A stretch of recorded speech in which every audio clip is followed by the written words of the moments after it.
Traveler and Paimon. And thank you, Dunyarzad, for organizing the Sabzeruz festival for me. I'm sorry, who are... Dunyarzad! You're okay. Oh, Traveler Paimon. I have something amazing to tell you. I just had a dream, and I saw Nilou performing the dance of Sabzeruz. You're actually Nahida, aren't you? Paimon felt like Catherine was acting weird when we met at the Sabzeruz festival. And Dunyarzad, did you save her? It's a really long story. We shouldn't disturb her. Her consciousness is still weakened. Let's chat somewhere else. How about by the Traveler's favorite bench?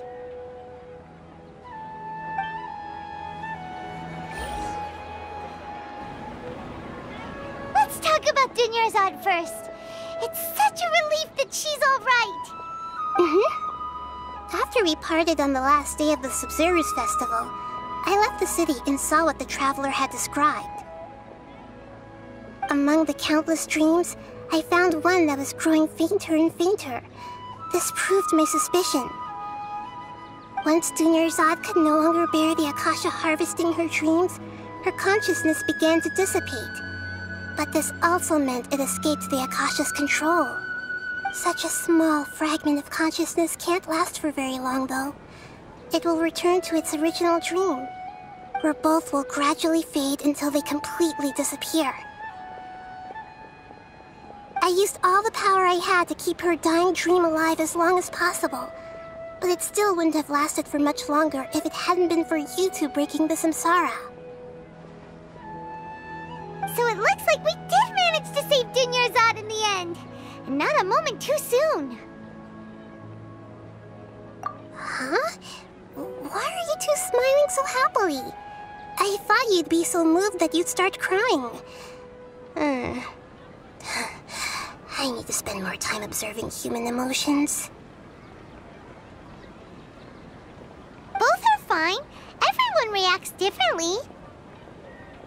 All right. You two must have a lot of other questions for me, right? After all, you saved my faithful believer. As your reward, I will answer any and all questions. At the Avidia Forest, there was this incense that made the Traveler fall unconscious and dream of a huge tree and a red sky.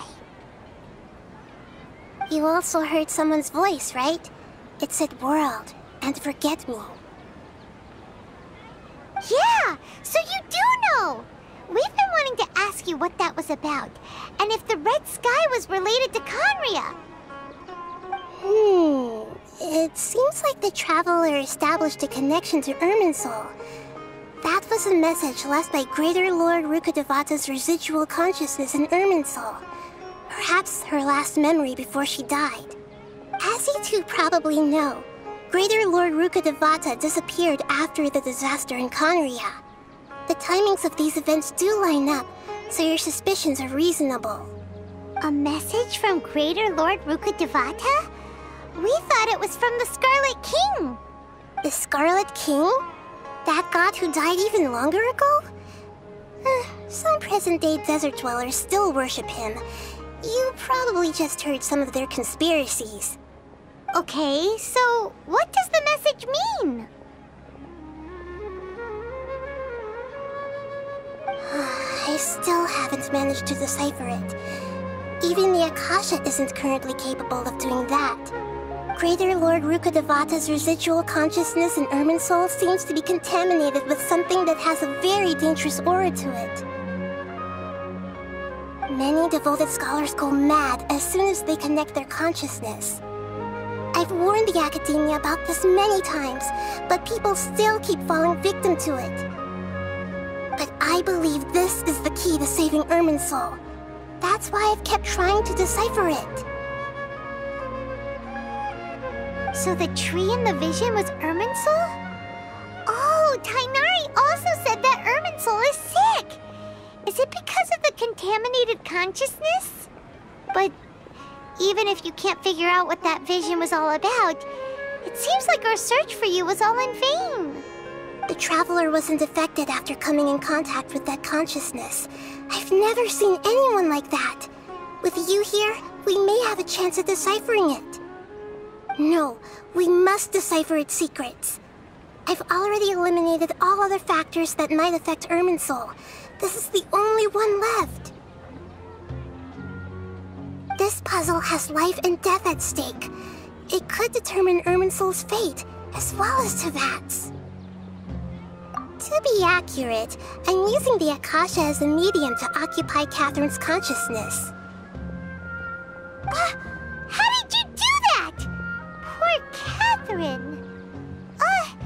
Does this mean you can also occupy other people's consciousnesses? Theoretically, I can enter anyone's mind as long as they're wearing their Akasha terminal. The Akasha is the legacy of Greater Lord Rukkhadevata.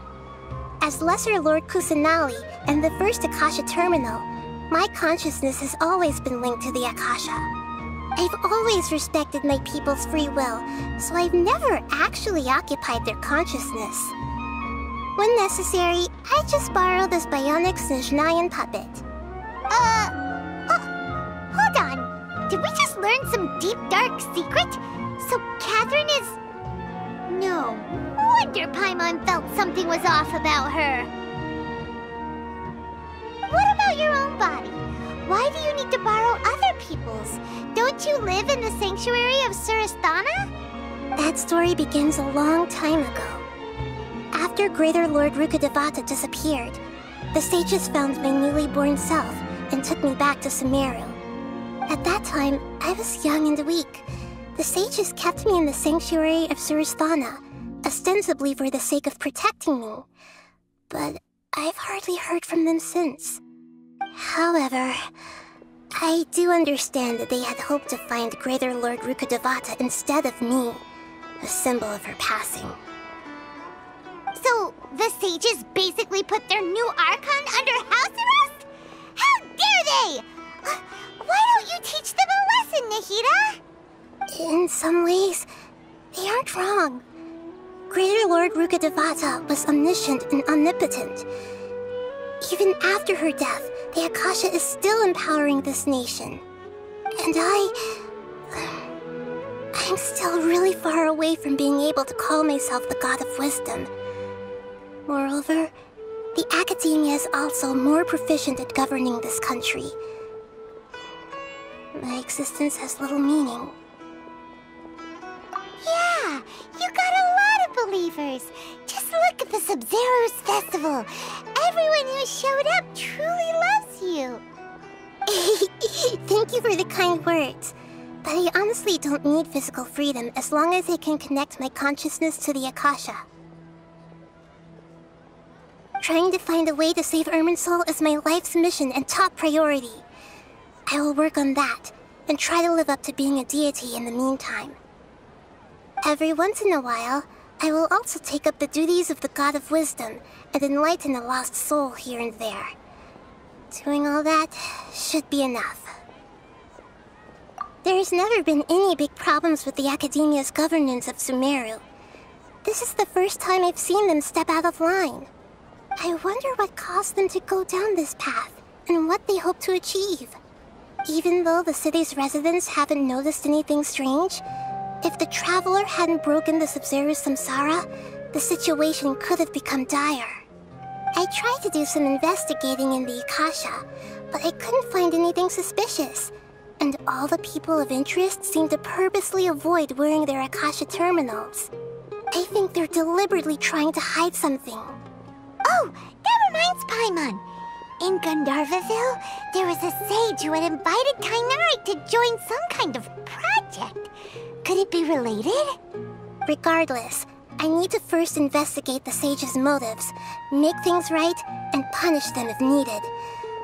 But I'll have to be discreet, or they'll see me coming. You mean how the Akasha stops you from having dreams? Yeah, it's been such a long time. No one's noticed something's up? It's not that no one noticed. It's more like no one cared. Ultimately, it's all rooted in the sage's misdirection. Misdirection? The sages convinced everyone to believe that being unable to dream is a sign of rationality and wisdom. Not dreaming is a badge of honor in Sumeru, even if the truth is that their dreams are being reaped by the Akasha. With their propaganda in place, the sages can maximize their use of the Akasha to facilitate their research. Besides, Greater Lord Rukkhadevata must have created the Akasha in the hopes that it could be used to its full potential. That's why I've never come out strongly against this. Anyway, the perspective advocated by the sages drowned out any voices of doubt. By now, even those who never use Akasha terminals find it too shameful and embarrassing to talk about their dreams. Got it. I hope my answers were satisfactory, seekers of knowledge. To be honest, maintaining Dunyarzad's fading dream took a lot of mental energy. I think I may need to rest for a while. Oh, and you don't need to worry too much about the sage's activities for now.